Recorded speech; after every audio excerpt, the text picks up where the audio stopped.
Nomor 4. Turunnya Nabi Isa alaihi salam.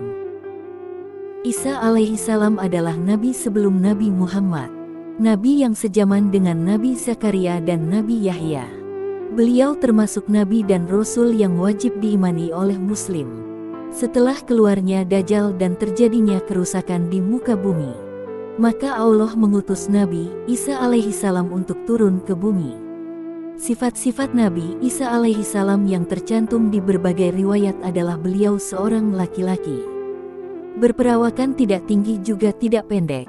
Kulitnya kemerah-merahan, rambutnya keriting, berdada bidang.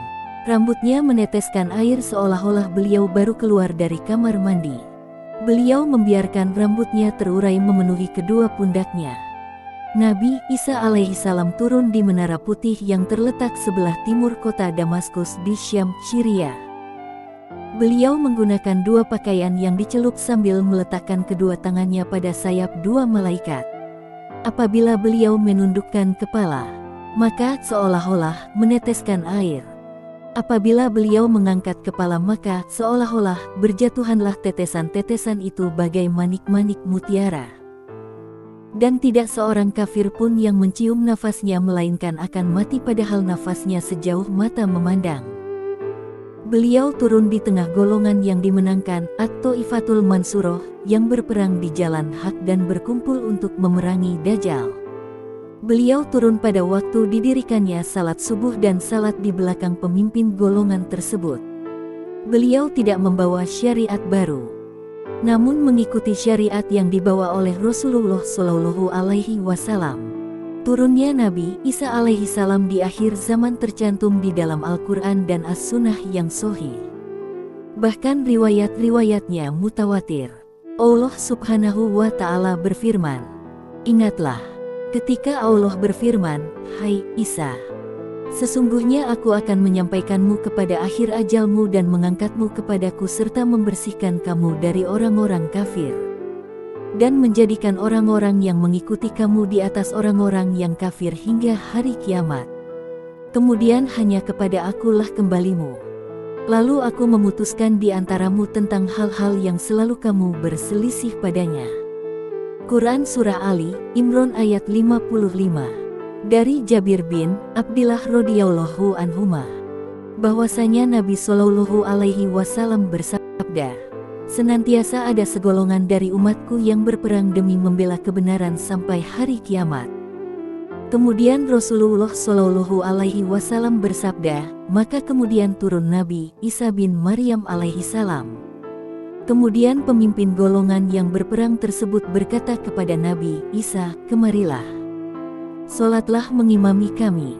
Kemudian Nabi Isa menjawab, "Tidak. Sesungguhnya sebagian kalian adalah pemimpin atas sebagian yang lain, sebagai penghormatan bagi umat ini." Nomor 5. Matahari terbit dari arah barat. Matahari atau surya adalah bintang di pusat tata surya. Bentuknya nyaris bulat dan terdiri dari plasma panas bercampur medan magnet. Diameternya sekitar 1.392.684 km. Kira-kira 109 kali diameter bumi. Dan masanya mewakili kurang lebih 99,86% massa total tata surya. Matahari juga menjadi sumber energi terbesar di bumi yang tidak ada habisnya, dan merupakan sumber energi bagi kelangsungan hidup miliaran makhluk hidup di bumi. Energi matahari adalah cahaya dan panas dari matahari yang dapat dimanfaatkan. Namun, ketika matahari terbit dari arah barat, ini suatu ketakutan bagi orang-orang yang beriman karena pada hari itu, hari kiamat pun benar terjadi.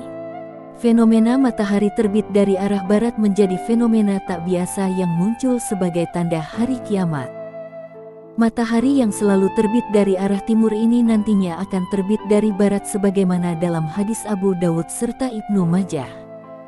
Dari Abdullah bin Amir, dia berkata, Rasulullah Shallallahu alaihi wasallam bersabda, "Sesungguhnya pertanda yang pertama-tama muncul menjelang kiamat ialah terbitnya matahari dari barat dan munculnya binatang melata menemui manusia pada waktu duha.